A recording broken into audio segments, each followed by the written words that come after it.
श्री शक्ति नमः। ओम श्री शक्ति नमः नमः। ध्यान और उसकी महिमा। योग योग धर्म तथा शिव योगी का महत्व। शिव भक्त शिव के लिए प्राण देने अथवा शिव क्षेत्र में मरने से तत्काल मोक्ष लाभ का कथन। उपमन्यु जी कहते हैं श्री कृष्ण श्रीकंठ नाथ का स्मरण स्मरण संपूर्ण मनोरथी की सीधी तत्काल हो जाते हैं। योगी उनका ध्यान अवश्य करते हैं। ठीक से दिखाई नहीं दे रहा, आगे ज्यादा समझ आता हूँ।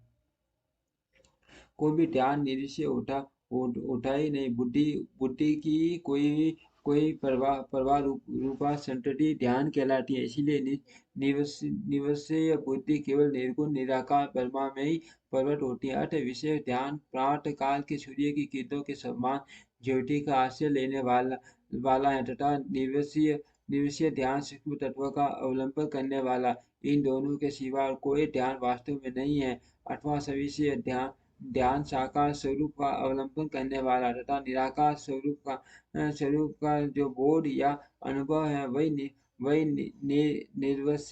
निर्वशीय ध्यान माना गया है। वह सविशेष और निर्वशीय ध्यान ही कर्मस्थ सबचीज और निर्बीज का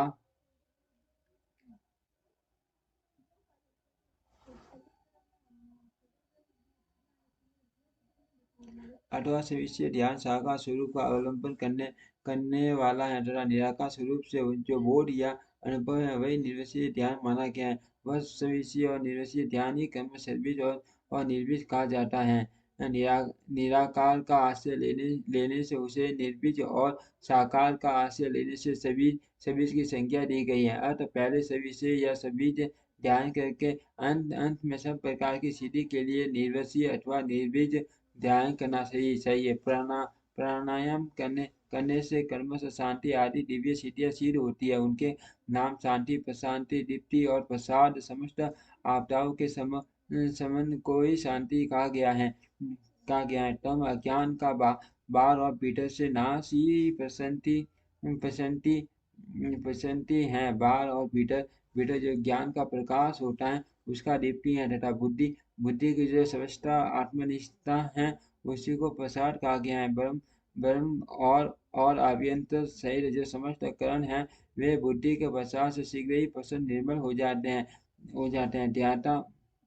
ध्याता ध्यान दय और ध्यान प्रयोजन इन चारों को जानकर ध्यान करने वाला पुरुष ध्यान करे जो ज्ञान और वैराग्य से संपन्न हो, सदा शांति शीत रहता हो, श्रद्धालु हो और जिसकी बुद्धि प्रशांत गुण से युक्त हो। ऐसे चारों को ही सत्पुरुषों ने ध्याता कहा है। दया चिंता या यह धातु है। इसका अर्थ है चिंतन। भगवान शिव का बारंबार चिंतन ही ध्यान कहलाता है। जैसे थोड़ा सा भी योगाभ्यास पाप का नाश कर देता है, उसी तरह सन्मात्र भी ध्यान करने वाले पुरुष के सारे पाप नष्ट हो जाते हैं। सदा पूर्वक विक्षेप रहित से परमेश्वर का जो चिंतन है उसी का नाम ध्यान है। बुद्धि के प्रवाह रूप ध्यान का जो अवलंबन या आश्रय है उसी को साधु पुरुष ध्येय कहते हैं। स्वयं शाम शिव ही वह ध्येय है। मोक्ष सुख का पूर्ण अनुभव और अनिमा आदि ऐश्वर्य की उपलब्धि ये पुण्य शिव ध्याय के साक्षात प्रयोजन कहे गए हैं।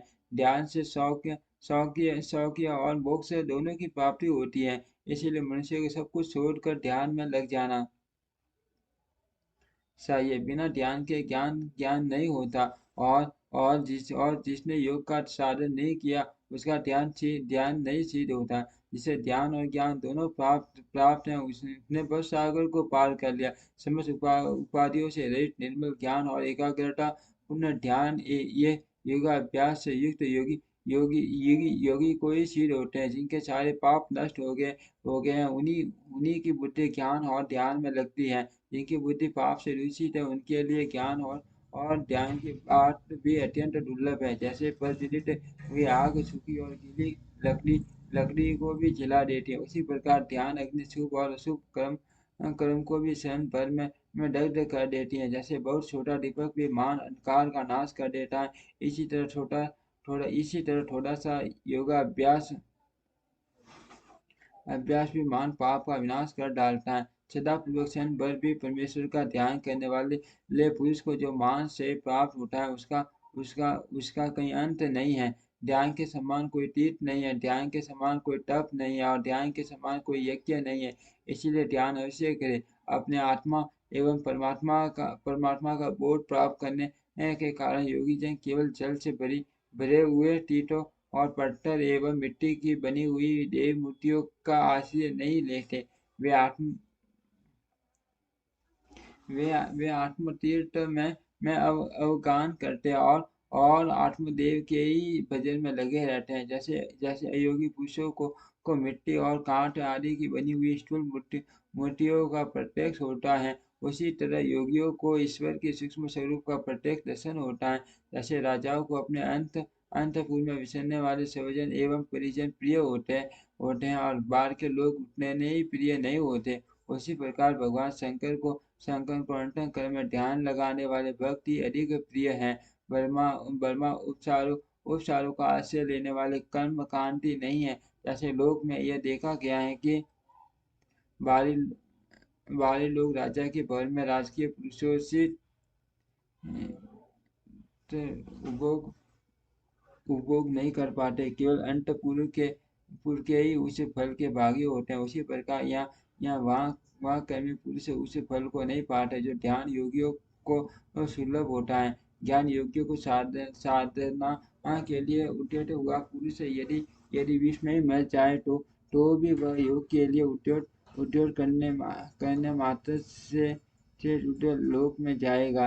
वहाँ दिव्य सुख का उपभोग करके वह फिर दैवीय योग के कुल में जन्म लेगा और पुण्य ज्ञान योग को पाकर संसार सागर को लांघ जाएगा। योग का जिज्ञासु पुरुष भी जिस गति को प्राप्त पाता है उसे यज्ञ करता संपूर्ण महायज्ञ अनुष्ठान करके भी नहीं पाता। करोड़ों करोड़ों वेद वेता दिविजों की पूजा करने से जो फल मिलता है वह एक शिव योगी को भिक्षा देने मात्र से प्राप्त हो जाता है। यज्ञ अग्निहोत्र दान तीर्थ सेवन और होम इन सभी पुण्य कर्मों के अनुष्ठान से जो फल मिलता है, ये सारा फल शिव योगियों को अन्न देने मात्र से प्राप्त हो जाता है।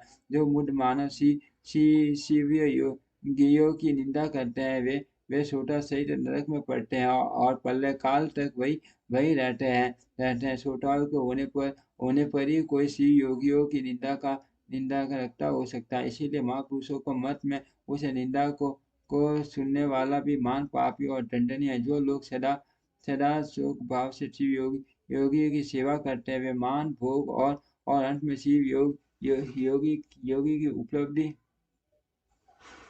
उपलब्धि कर लेते हैं। भोगाट मनुष्य को चाहिए कि वे रहने को स्थान शैया तथा ओढ़ने बिछाने की सामग्री आदि लेकर श्री योगियों का सत्कार करें। योग धर्म संसार अत्यंत अर्थ पाप रूपी मुद्रों से उसका भेदन नहीं हो सकता और पाप मुंदर में उठना ही अंतर समझना चाहिए और टंडुल में अर्थ योगी जन पापों और पाप उसी तरह लिप्त नहीं होते जैसे कमल का पत्ता। ठीक से दिखाई नहीं दे रहा, आगे बढ़ा समझ आता।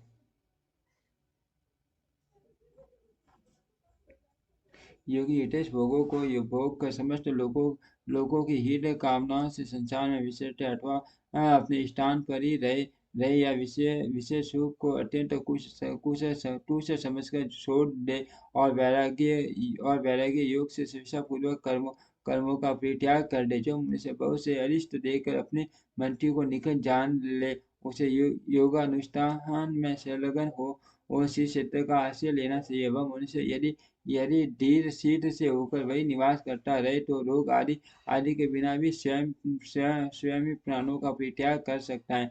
अनशन करके शिव अग्नि में शरीर की आहुति देकर अथवा शिव तीर्थों में अवगाहन करते हुए अपने शरीर को उन्हीं के जल में डालकर शिव स्रोत विधि से जो अपने प्राणों का त्याग करता है वह तत्काल मुक्त हो जाता है। इसमें अन्यथा विचार करने की आवश्यकता नहीं है।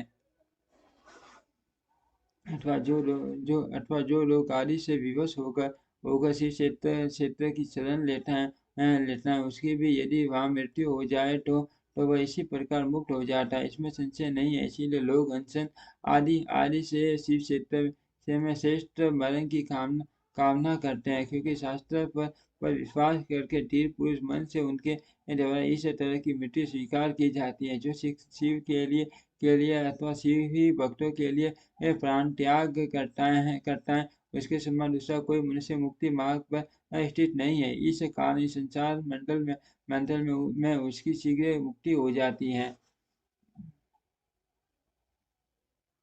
ज्ञान में से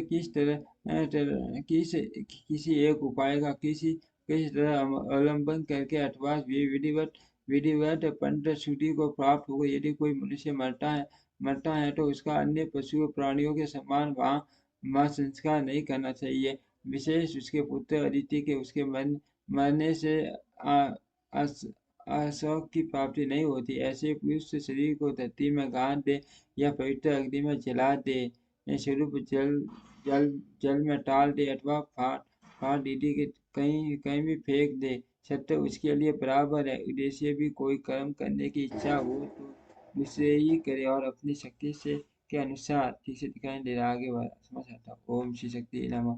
ओम श्री शक्ति नमः।